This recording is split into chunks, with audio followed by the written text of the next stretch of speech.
The art of losing isn't hard to master. So many things seem filled with the intent to be lost, that their loss is no disaster.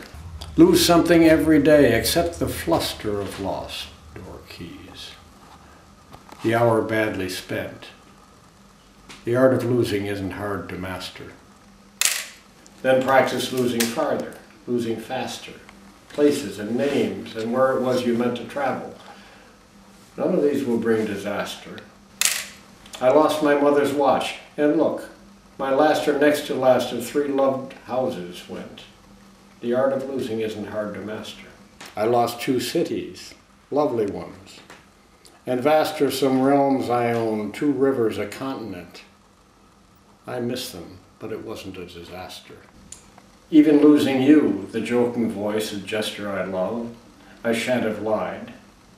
It's evident the art of losing's not too hard to master, though it may look like, write it, like disaster.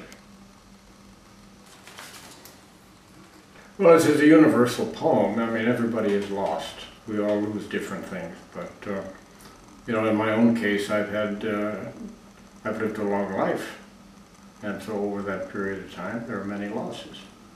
Lost both my sons, lost a business that I owned,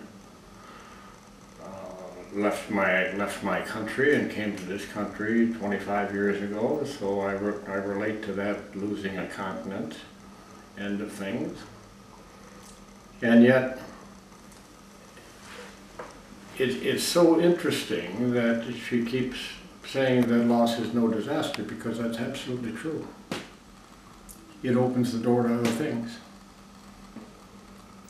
I think it's only as you become older in life and as you have more experiences, you find out the truth of this poem. I don't think it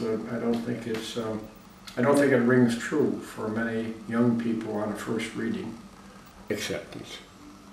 That's always been it. I've had some terrible things happen during my lifetime, but I've never had a bad day. And that's fascinating to me, and it's really true. You accept what happens, because it's the way life is, and you move on. And I hope it's not, I hope young people feel the same way and learn from that the horrible thing that happened this afternoon is not very important. I think very early on in my life I realized that life comes to an end. I don't think young people understand that. I don't think they're comfortable with that. I think they feel they have to accomplish so many things, and they really don't. They really don't. You accomplish what you can, and you practice the arts that you can practice, and you help the friends you can help, and then life is over. The light goes out.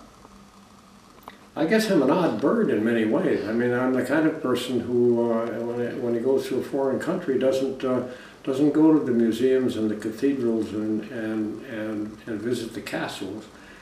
I like to sit on the street in a coffee shop and watch the people go by and get the feeling of the place. For me, the cities and the countries I visited are their feelings. And that's what confounds me often about people that I see with video cameras.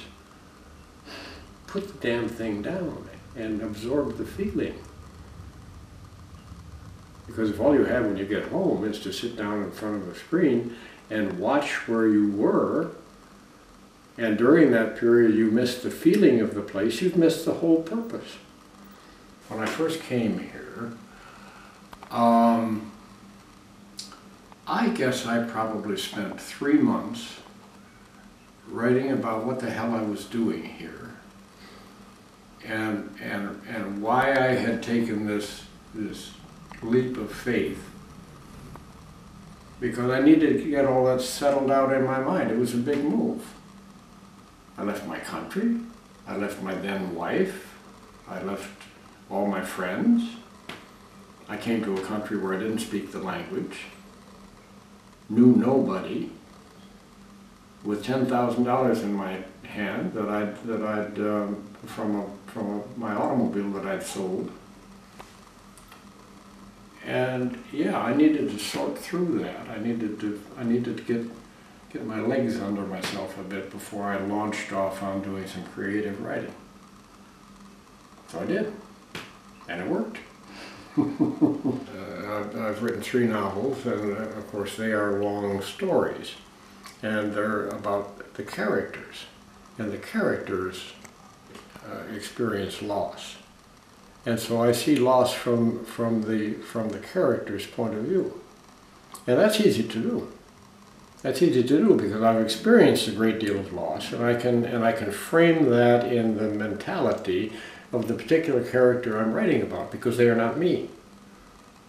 They are someone who has perhaps a different philosophy, perhaps a bit different life background, certainly different circumstances, and so I can transfer those feelings of loss in writing about it from the character's point of view.